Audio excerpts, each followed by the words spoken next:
Uma das rivalidades mais ferrenhas da história da Fórmula 1 ganhou um de seus principais capítulos no GP do Japão de 89. Ayrton Senna e Alain Prost, que disputavam o título, se envolveram em uma batida que gerou muita controvérsia e teve vários desdobramentos fora das pistas. O Projeto Motor conta essa história em detalhes. Senna e Prost se tornaram companheiros de equipe em 88, quando a McLaren montou um time dos sonhos equipada com o motor Honda. O primeiro ano foi de um intenso domínio sobre a concorrência, com vitória em 15 de 16 corridas da temporada. Apesar de alguns momentos de tensão, a disputa entre Senna e Prost pelo título foi marcada por um clima de cordialidade. O brasileiro se sagrou campeão com uma vitória no Japão, deixando Prost como vice. O clima amistoso entre a dupla foi embora rapidamente em 89. Na abertura da temporada, em Jacarepaguá, Senna se envolveu em um acidente na largada e ficou de fora da luta pela vitória. Na corrida seguinte, em Imola, o brasileiro quis evitar novos riscos na primeira volta e propôs um acordo com Prost. Quem chegasse à curva tosa à frente não sofreria um ataque do companheiro de equipe. E Prost concordou. E foi isso que aconteceu. Senna largou na pole, manteve a ponta e não foi atacado por Prost na tosa. Porém, na quarta volta, Gerhard Berger sofreu seu famoso acidente na Tamburello, que provocou uma bandeira vermelha e interrompeu a prova. Houve uma nova largada parada e desta vez Prost partiu melhor e assumiu a ponta. Mas para sua surpresa, Senna foi para cima instantes depois na curva tosa, fez a ultrapassagem e caminhou rumo à vitória. Isso deixou Prost furioso, já que ele acusava Senna de descumprir o acordo que ele mesmo havia proposto. Para tentar apaziguar os ânimos, Ron Dennis reuniu seus pilotos na semana seguinte, durante testes da McLaren no circuito de Pembrey. Mas Senna insistia que o acordo de não agressão se aplicava somente à primeira largada, e que a segunda, na verdade, era apenas o reinício da prova. Diante dessa postura, Prost perdeu a confiança no companheiro de equipe e disse que deixar a porta aberta a Senna, como ele fez na curva tosa, era um erro que ele jamais repetiria. Dali para frente, a relação de Prost com a McLaren se deteriorou. O francês começou a questionar se a Honda não estava favorecendo Senna, já que o brasileiro tinha uma proximidade com os engenheiros japoneses desde os tempos de Lotus. A Honda e a McLaren sempre negaram as acusações e garantiam que os dois pilotos tinham tratamento idêntico. Mas em setembro, antes do GP da Itália, Prost anunciou que deixaria a McLaren e que competiria pela Ferrari a partir de 90.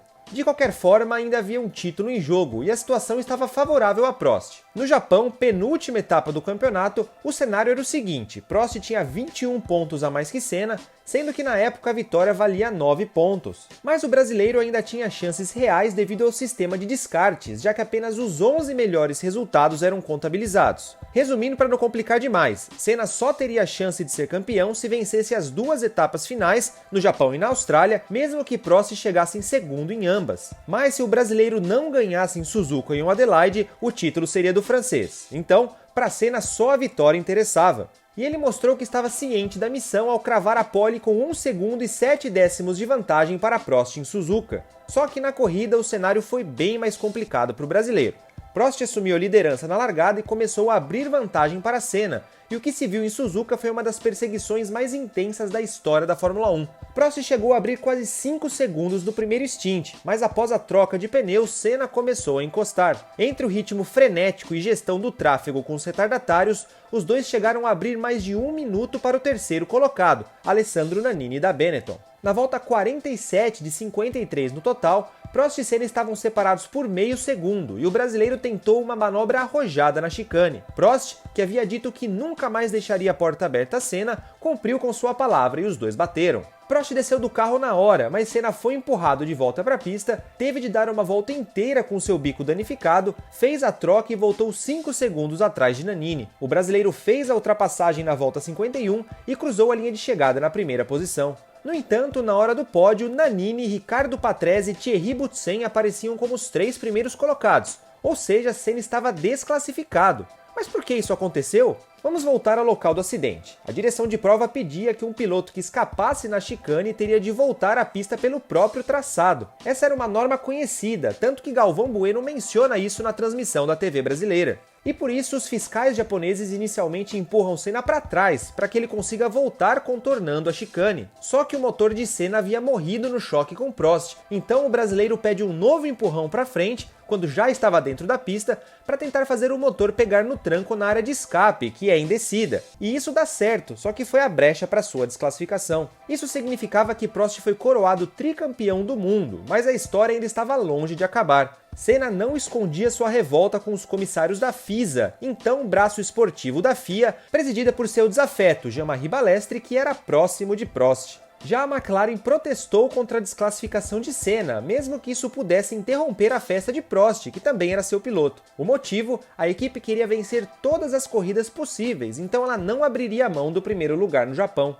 Entre os GPs do Japão e da Austrália, a FIA analisou o caso e decidiu não só manter a desclassificação de Senna, mas também aplicar punições adicionais ao brasileiro por direção perigosa. Para isso, a entidade citou que Senna havia se envolvido recentemente em 5 lances controversos. As punições incluíam uma multa de $100 mil, além de manter Senna em banimento suspensivo por 6 meses, ou seja, o piloto seria suspenso de uma corrida caso cometesse um erro grave nesse período. Senna e McLaren não recuaram e se mantiveram dispostos a bater de frente com a FISA. Ron Dennis prometeu levar o caso à justiça comum na França, mas para isso Senna teria de vencer o GP da Austrália e ainda ter chances de conquistar o título nos tribunais. Balestre, incomodado com a ameaça, pediu para que Prost vencesse a prova em Adelaide para fechar o bico de todos.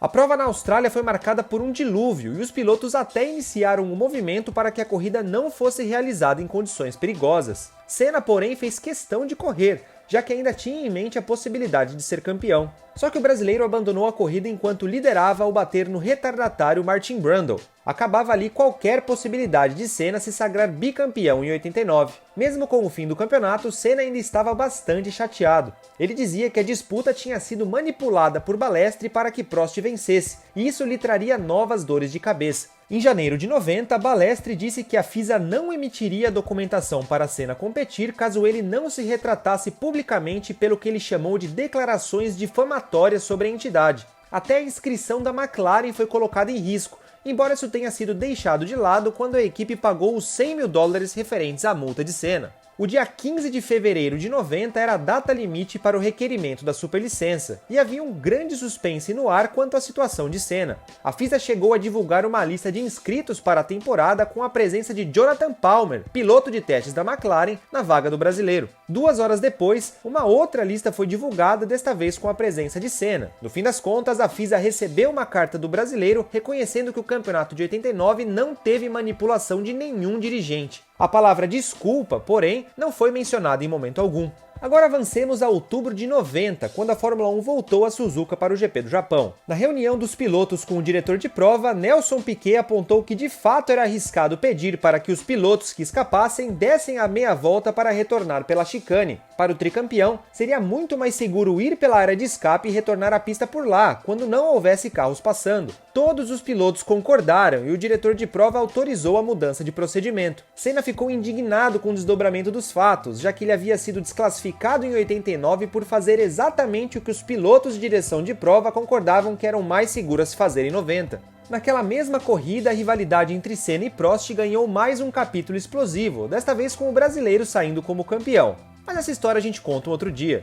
Mesmo sem o título de 89, o episódio em Suzuka serviu para fortalecer a mística em torno de Senna. Aqueles que ficaram do lado do brasileiro naquele dia ganharam um motivo a mais em 96, quando Balestre disse em uma entrevista que deu uma mãozinha para Prost ser campeão em Suzuka. Prost defende até hoje que não fechou Senna de propósito, mas o que você acha? Deixe seu comentário abaixo e não se esqueça de curtir o vídeo, assinar o canal do Projeto Motor e ficar de olho no projetomotor.com.br.